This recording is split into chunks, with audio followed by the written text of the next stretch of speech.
Hello there, lovely people. It's Alex from Nintendo Life here, and welcome back to Alex Asks. And last time, I asked you, lovely lot, where would you like to explore? What new locations would you like to see in The Legend of Zelda Breath of the Wild? But before we get onto that, I just really quickly just want to say, thank you so much to everyone out there, because over the weekend, we reached 100,000 subscribers on my birthday, of all things.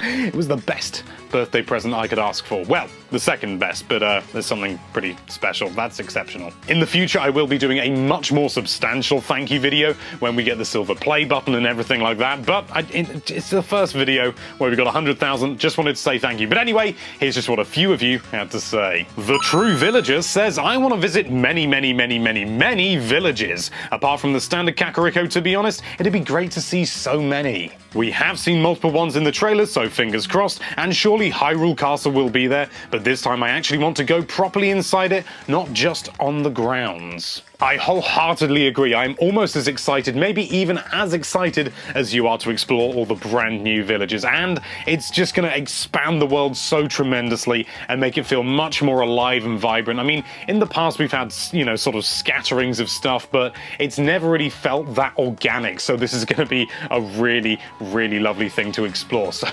I'm just excited, that's all. Pokelink64 says, I really want to explore snowy mountains and swamps in Breath of the Wild. We've had a few snowy mountains in the past, I think. We've definitely had, Snowcap back in Majora's Mask. That was the one of them.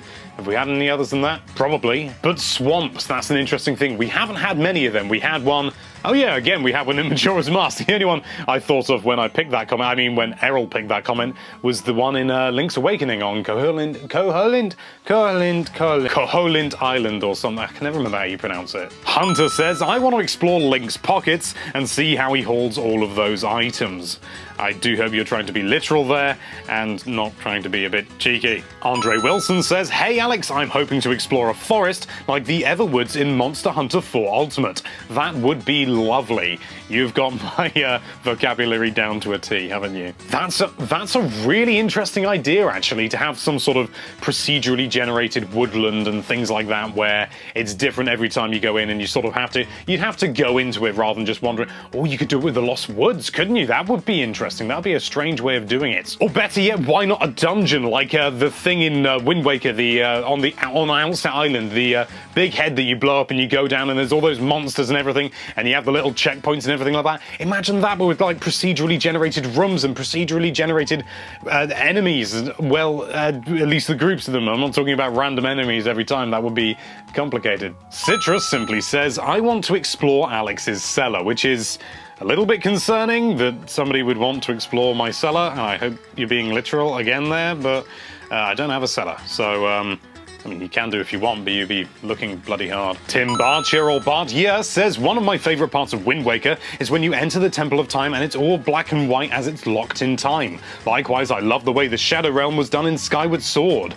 It would be cool if there was some item that allowed you to flip the world to the past or something and let you experience the vast worlds in a different way like those. Those sort of duality of worlds is something that has come up in Zelda a lot, and I suppose it could sort of work, maybe not, sort of like you actually go there, but maybe something like the Lens of Truth where you look through the Sheikah Slate or something and it's a special rune and you can see the world, you can see things that you couldn't see before. I think that would be really cool. That would sort of solve it without having to have the whole sort of dual worlds thing all over again, which is great, but it's kind of boring because I just said it's great. What I meant to say is it's great, but it's been done before and, sort of maybe move on. But something like the Lens of Truth that allows you to see things that you couldn't otherwise, I think that is something I'm on board with. Dabis Joshi says, Breath of the Wild had better have a bunch of those great fairy fountains from OOT. I want this partly because Ocarina of Time is the only decent Zelda game I own, and because Nintendo can dish out a lot of fan service from HD remodels of the Great Fairy themselves. I can't really think what games you've got that would make Ocarina of Time the only good one, because Zelda games are on the whole really good. I mean, maybe if it was like Link's Crossbow Training or you had one of the CDI games, then I could understand that. I also can't really get on board with the idea of fan service in the form of the Great Fairies, because they're not really. They're blocky, they got weird nose. No, they're kind of hideous. Tom Meow says, supposing Breath of the Wild takes place towards the beginning or the end of Zelda, I want to explore Kakariko Village. I think it would be interesting to see if they also managed to include the creepy dungeon at the bottom of the well. My pants would not be ready for anything remotely as horrific as an HD dead hand. I think Kakariko's pretty likely, to be honest with you, but talking about the bottom of the well, my girlfriend recently played through Ocarina of Time for the first time on the 3DS, and I was there when she got to Dead Hand, and well, I can't say exactly what she said, but it was something along the lines of, "Oh, crumbs and blimey, what is that?" That thing was just like an almost perfect depiction of horror. I'd like to see it come back, actually, just because of that. I like creepy stuff. I'm weird. Hello. Khaled Bravo says, I want to explore the eastmost peninsula. I hear it has the secret. Well, now it's not a secret to everyone, is it? You've gone and ruined it. You've spoiled it for everyone.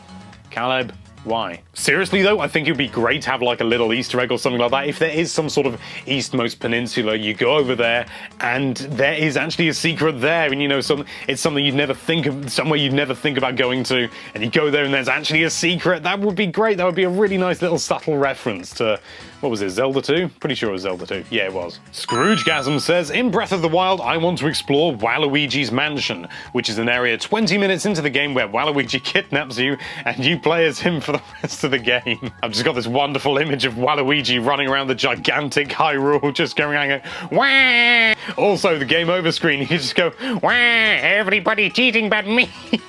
I make myself laugh. Darth Lobster says, what I want for Breath of the Wild is a mini-game where wherever you go to sleep or heal or whatever, you end up in an HD remaster of Koholint Island from Link's Awakening, and you have to wake up the Windfish. It would be a mini-game because Koholint Island is so much smaller than Hyrule is in Breath of the Wild. I'm assuming this is a very outlandish idea because that would be kind of cool, but also really annoying for anybody who died frequently or had to heal frequently or stuff like that. I love Koholint Island. I love Link's Awakening, and I'd love to see the Windfish make a return, but I'm guessing that was a joke. Polmo Play Gamer says, the toilet. I want to know where the hand comes from. That is, if you'll pardon the pun, hands down one of my favourite parts of Majora's Mask, and just one of the weirdest, because if you don't know, if you go into the toilet in the Stockpot Inn on a certain night, I believe it's the night of the second day, not entirely sure about that, then there's this toilet, and on that night, this hand pops out of it and goes, oh!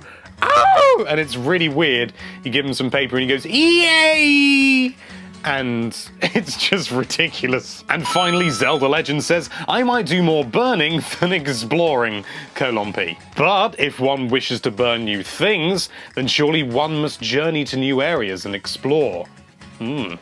Think about it. Massive thanks to everybody who left a comment. Unfortunately, I can't read all of your comments out because there are just so damn many of you now. But you do have a chance to get one of your comments read out in the next episode. And so my question for you this week is, what new features do you want to see in the supposed new Pokemon game on the Switch, Pokemon Stars? In case you don't know, quick bit of context, Pokemon Sun and Moon are out on the 3DS, and there are rumors going around, which are fairly well supported, that there is going to be a third version called Pokemon Stars coming to the Switch. And obviously the Switch is far more powerful than the 3DS, or at least we assume so. It's running Breath of the Wild. So what new features do you want to see? Let your minds run wild and let us know what you think down there in the comments. Thank you so much for watching. If you like this video, then why don't you set fire to that subscribe button in the most fantastical way possible, killing as many bokoblins in the process as you possibly can, and be sure to check out nintendolife.com for all sorts of lovely Nintendo related content.